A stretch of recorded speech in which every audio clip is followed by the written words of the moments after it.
There is a particular kind of silence that only grief can produce. Not the silence of an empty room, not the silence of a sleeping house, but the silence of a crowd of people who have all stopped breathing at the exact same moment because the wrong person just walked through the door. That is the silence that fell over St. Augustine's Church on the morning of November 14th in a small city in western Pennsylvania when Victoria Bennett stepped across the threshold and into the funeral of her father.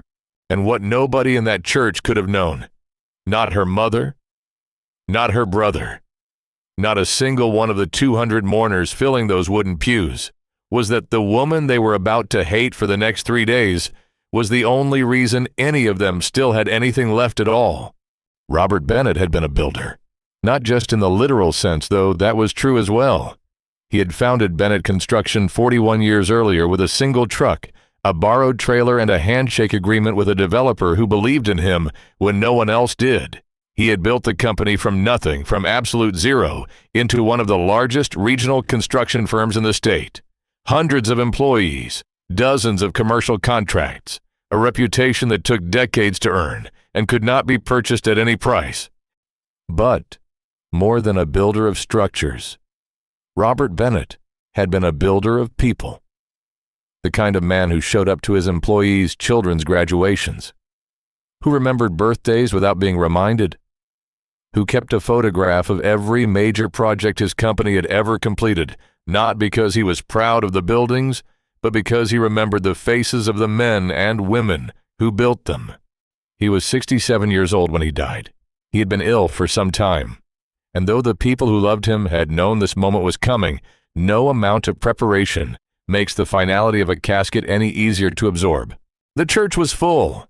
Margaret Bennett Roberts' wife of 45 years sat in the front row in a charcoal dress, her hands folded in her lap, with the rigid composure of a woman who had spent the last week holding herself together by sheer will.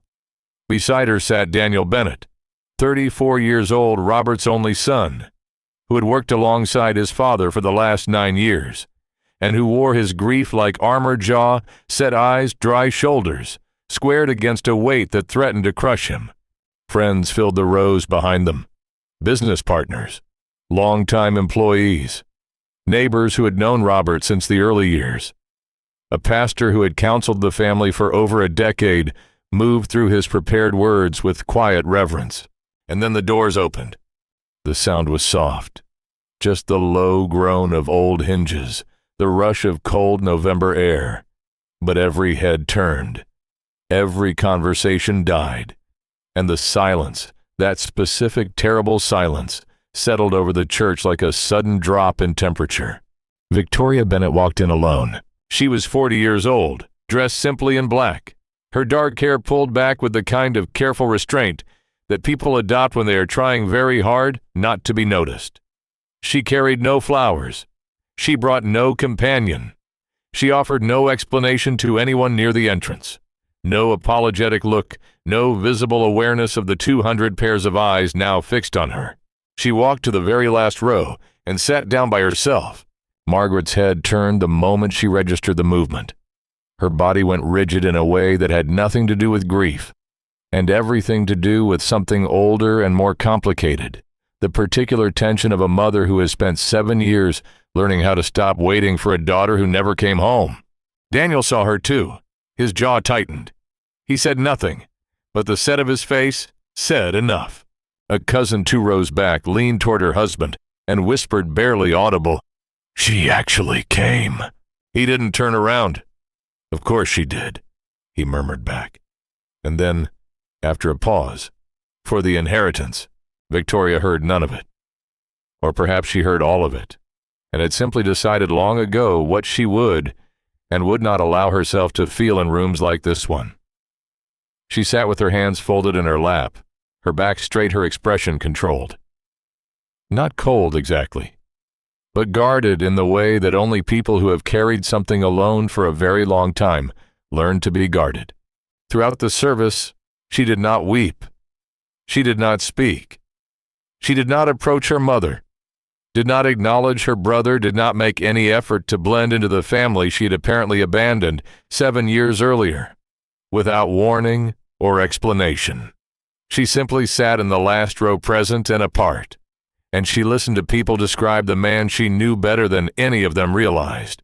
And then when the service ended and the congregation began to rise, Victoria did something that nobody expected. She walked forward, slowly, deliberately, past the rows of mourners still gathering their coats and their programs, past relatives who stepped aside to let her through with expressions ranging from confusion to contempt, all the way to the front of the church, where her father's casket stood open beneath a photograph of him, taken 10 years earlier, smiling in front of a building he had just completed. She stood there for a long moment, just looking at him.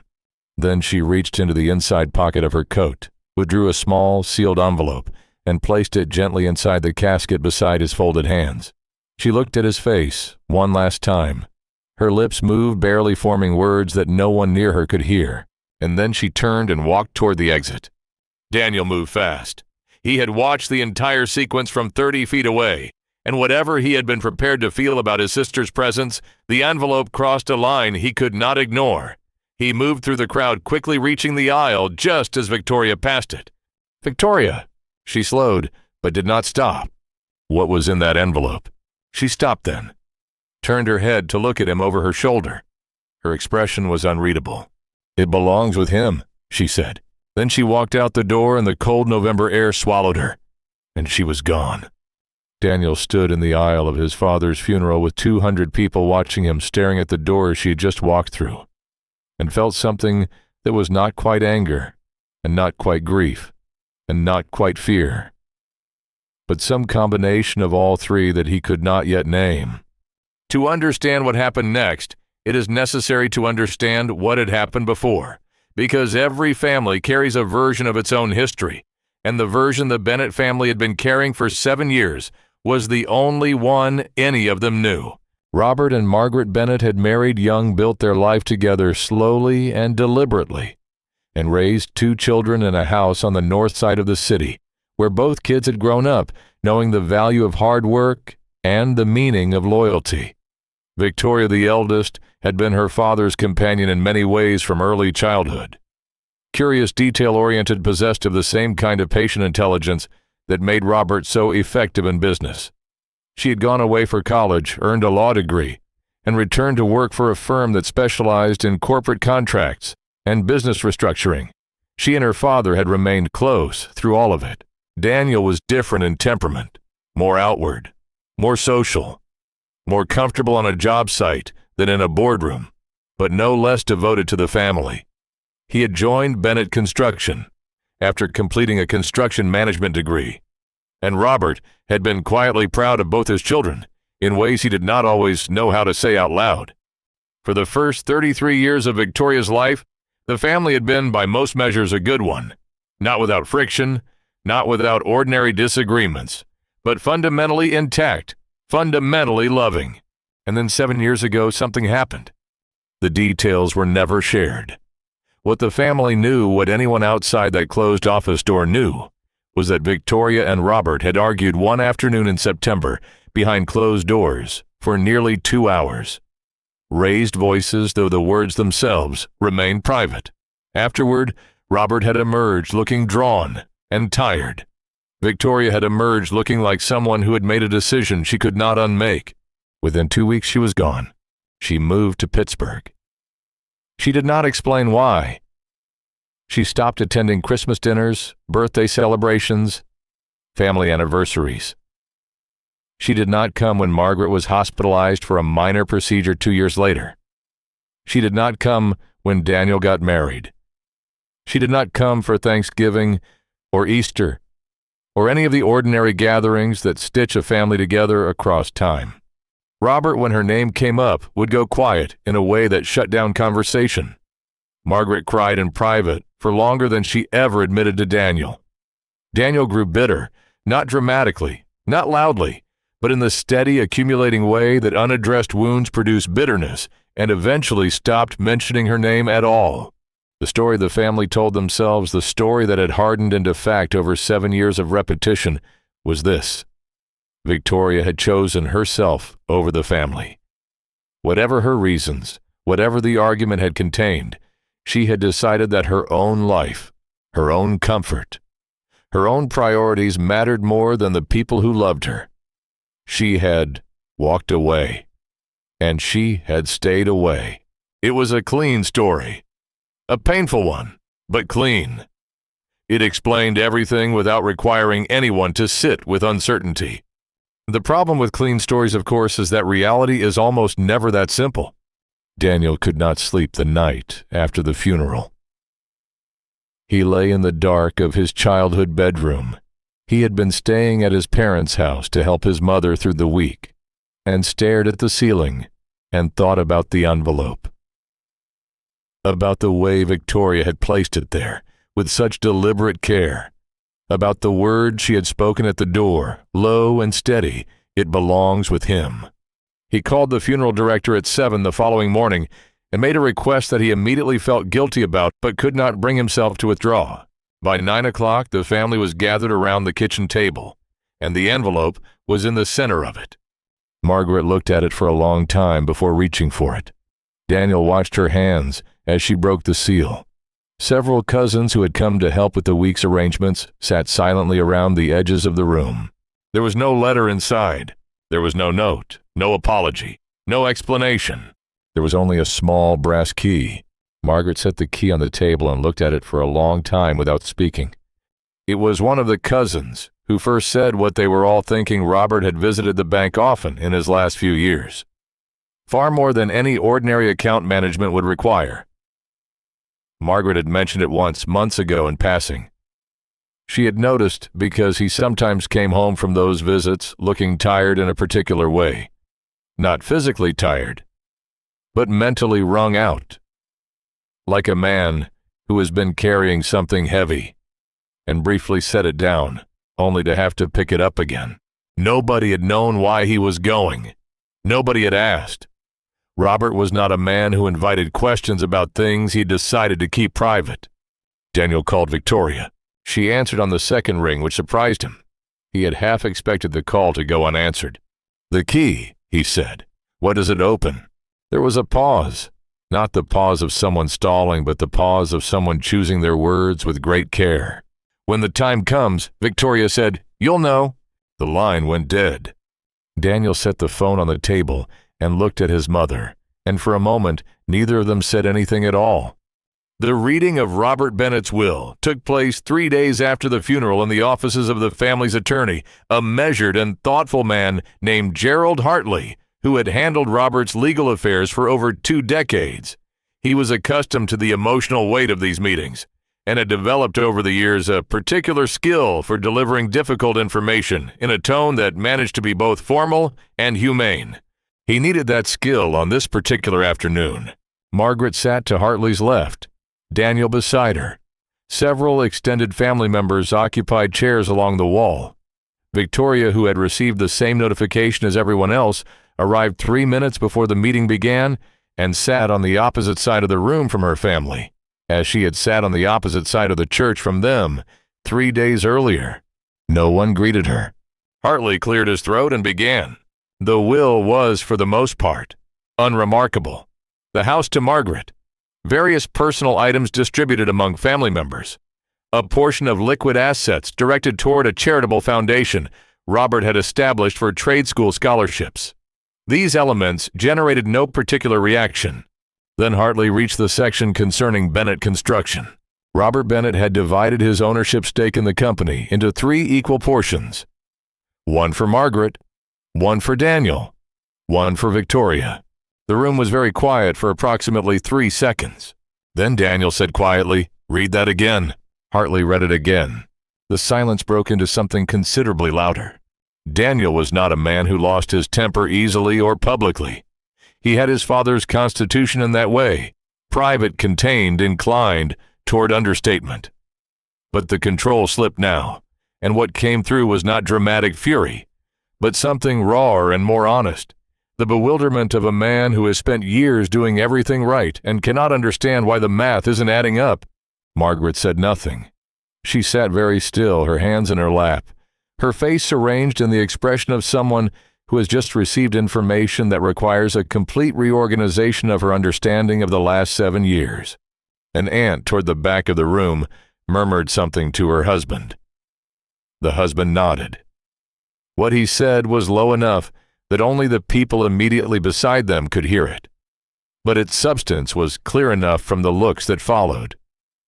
Robert must have been influenced. Manipulated, perhaps.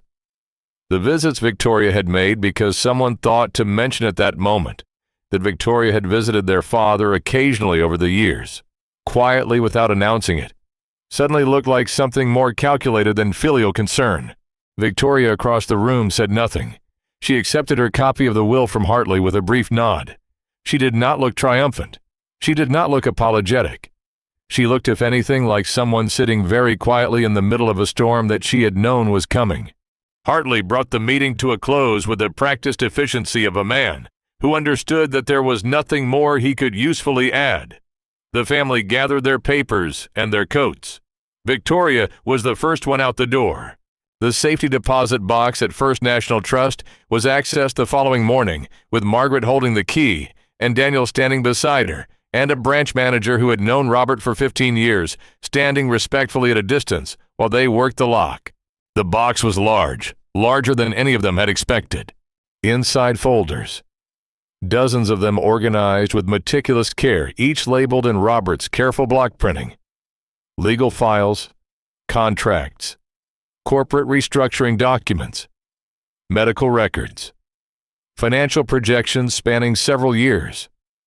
And at the very back of the box, a series of personal journals, small leather-bound, the kind that people use when they need to think something through on paper. Daniel reached for the medical records first, perhaps because they were nearest to hand, or perhaps because something in the back of his mind had already begun to suspect what they might contain. The diagnosis was dated 7 years ago, September, the same month as the argument, the same month Victoria had left. The condition was a progressive neurological disorder. Early stage at the time of diagnosis, manageable with medication and monitoring, but degenerative in nature.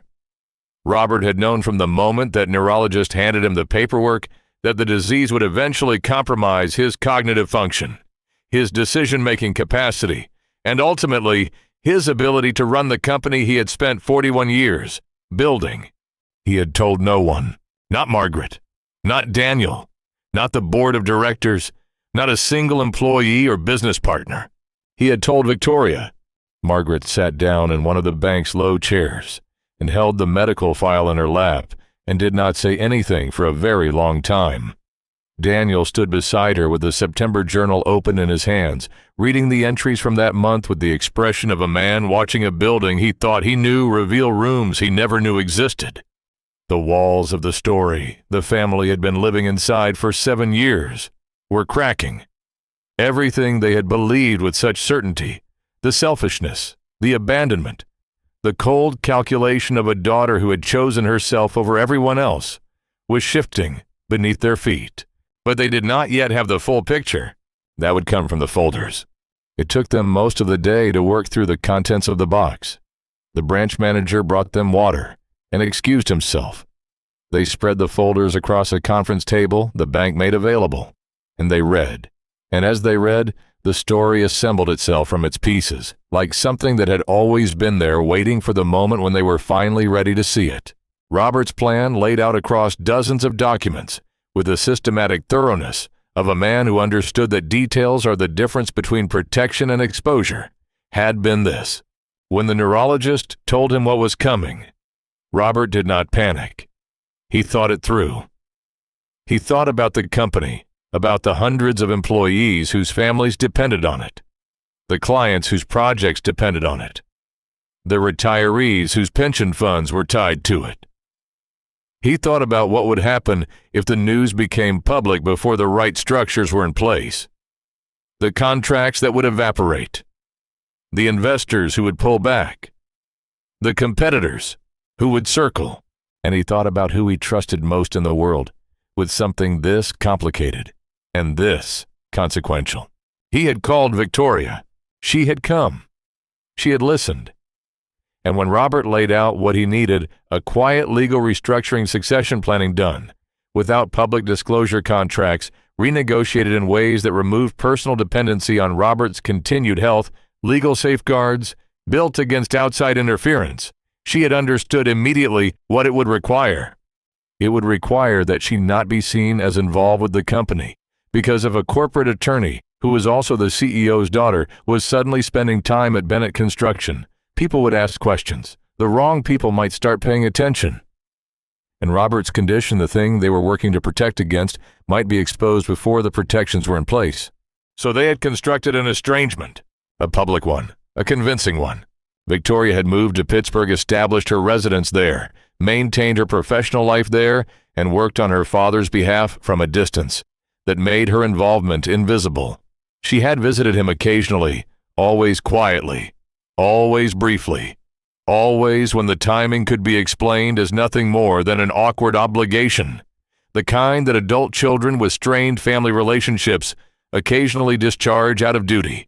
She had given up 7 years of holidays, 7 years of family dinners and birthday celebrations, and the ordinary accumulation of shared time that holds people together.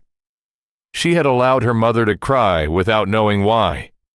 She had allowed her brother to grow bitter without being able to tell him he was wrong.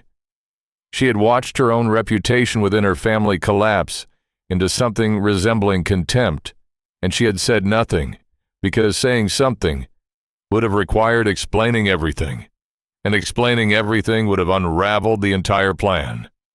The plan that had kept the company alive. The plan that had kept 230 families financially stable. The plan that had, according to the financial projections in the final folder, prevented a hostile restructuring that would have eliminated at minimum 60 jobs in the first year alone. Daniel sat back in his chair and looked at the ceiling of the conference room for a long time. He thought about his wedding, the seat that had been empty, the way he had told himself that day that it didn't matter, that if she couldn't be bothered, then her absence was a statement about her priorities, and he had simply decided to stop making room for her in his. He thought about the anger he had carried, how clean it had felt in the way that certainties always feel clean, how certain he had been that he understood exactly what kind of person his sister was. He had been certain of something that was not even close to true, but the folders were not finished with them yet. Toward the bottom of the second crate, Daniel found a section he almost overlooked, a cluster of documents filed under a tab labeled simply Whitmore. Charles Whitmore had been Robert's business partner for over 2 decades, a precise, methodical man well-liked within the industry, who had served as the company's chief operating officer for the better part of 15 years. On paper and in person, in every conversation Daniel had ever had with him, Whitmore was a loyal company man, deeply invested in Bennett Construction's success, genuinely grieved by Robert's decline. The documents told a more complicated story. What Whitmore had done was not illegal. That detail mattered, and the documents were careful to make it clear. He had not stolen. He had not embezzled. He had not engaged in fraud. But over a period of years, he had been quietly positioning himself through the careful accumulation of minor contract provisions, through the gradual expansion of his own signing authority, through relationships cultivated with the company's largest institutional clients that subtly repositioned those relationships as personal rather than corporate, to be in a situation where, upon Robert's death or incapacitation, a significant portion of the company's most valuable business relationships would follow him rather than the Bennett family. It was patient. It was strategic. And it had taken Victoria 3 years to fully map it, and another 2 years to legally neutralize it. She had renegotiated the institutional client contracts to remove personal dependency clauses. She had worked with Hartley to restructure the company's internal authority framework in ways that eliminated Whitmore's accumulated signing power without triggering any confrontation. She had ensured that when Robert died, the company would not bleed out through the wound that Whitmore had been quietly widening for years. Without her, the folders made clear the company Robert Bennett had built would likely not survive 18 months past his death in anything resembling its current form. The employees who had worked there for decades The retirees whose futures depended on the pension fund, the families of 230 people who showed up every morning to build things, all of it would have been at risk. Victoria had known this. She had carried this knowledge for 7 years. She had carried it alone without acknowledgement, without thanks, in a family that believed she was the villain. Margaret held one particular document for a long time, a legal memo Victoria had prepared for Robert in the second year, outlining the current state of the restructuring and what remained to be done. At the bottom, in a margin note, written in Victoria's handwriting, were 4 words. "Dad, we're going to be okay." Margaret closed the folder carefully and pressed both hands flat against its surface as though steadying herself. At the very bottom of the box, beneath all the folders, there was one more envelope.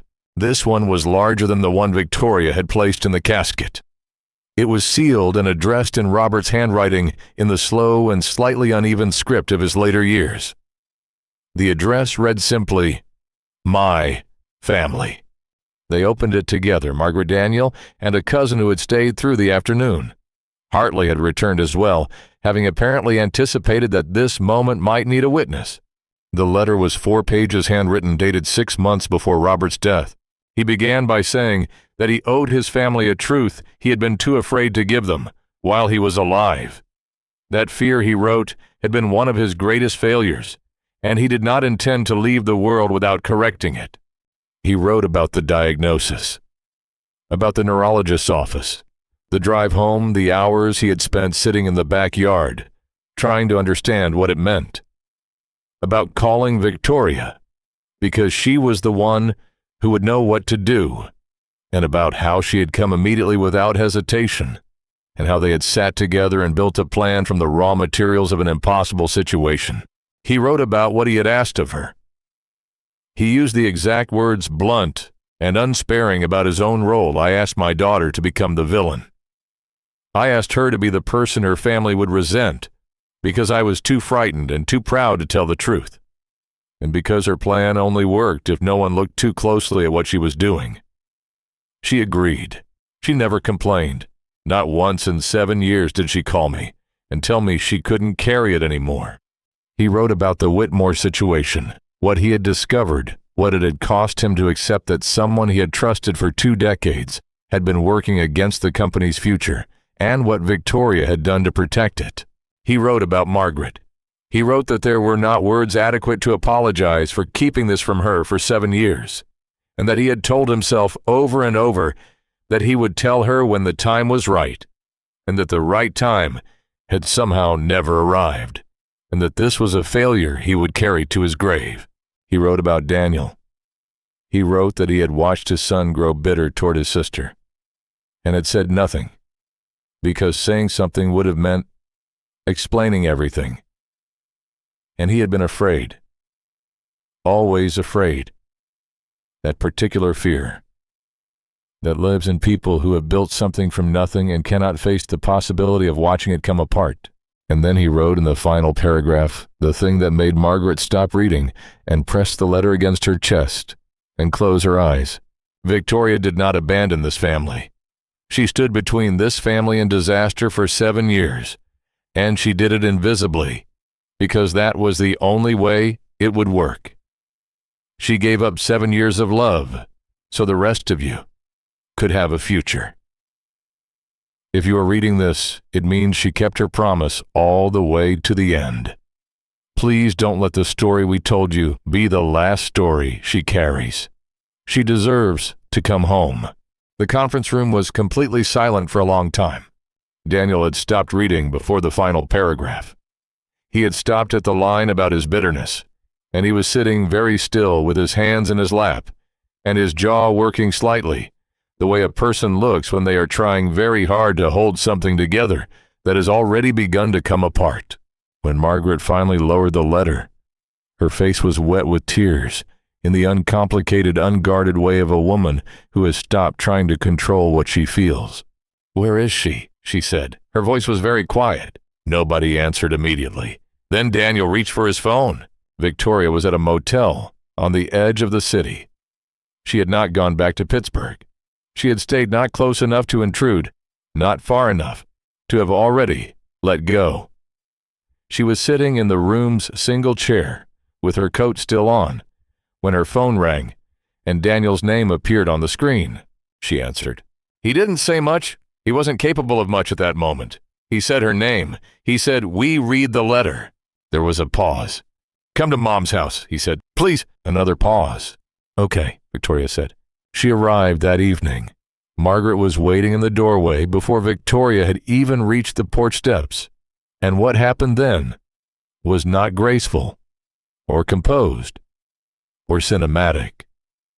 It was simply a mother and a daughter, holding on to each other in the cold November dark, with the desperate grip of people who have lost 7 years and are only now beginning to understand what that means.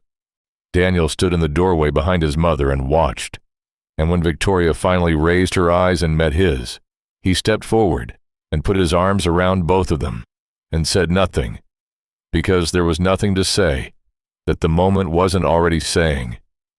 Inside, they sat at the kitchen table, the same table where the family had gathered over the sealed envelope 4 days earlier, and they talked for a long time about Robert, about the plan and what it had cost and what it had preserved, about the years that were gone and the years that remained, about Whitmore and what the board would be told and how the company would move forward. Victoria had answers for most of the practical questions. She had spent 7 years preparing for this transition. She knew the files better than anyone. She knew exactly what needed to happen next, in what order, and why. But there was one question Margaret asked that had nothing to do with the company, and that was the one that Victoria answered last and most quietly. Margaret asked, "Was it worth it?" Victoria was quiet for a moment. She looked at the table. Then she looked at her mother. "Ask me again in a year," she said, "when I've had time to find out what it feels like to actually be home." The months that followed were not easy. There is no version of healing that is easy, and the Bennett family was navigating the particular difficulty of recovering from a grief that had 2 layers: the loss of Robert and the simultaneous collapse of 7 years of misunderstanding. Some days, the 2 griefs got tangled up with each other in ways that were hard to separate, but the company stabilized. Hartley and Victoria worked through the legal transition in careful stages, and the board, once they understood the full scope of what had been done and why, responded with the kind of respect that competence earns, regardless of circumstances. The Whitmore situation was managed professionally and without drama. Charles Whitmore submitted his resignation the following spring, citing a desire to pursue other opportunities, and the statement was accepted with the mutual discretion of people who have agreed to leave certain things unsaid. Daniel found as the months passed that the bitterness he had carried for so long was not something he could dissolve all at once. It didn't evaporate with the reading of a letter. It required the slow, deliberate work of choosing over and over again to let it go. He and Victoria had dinner together once a month.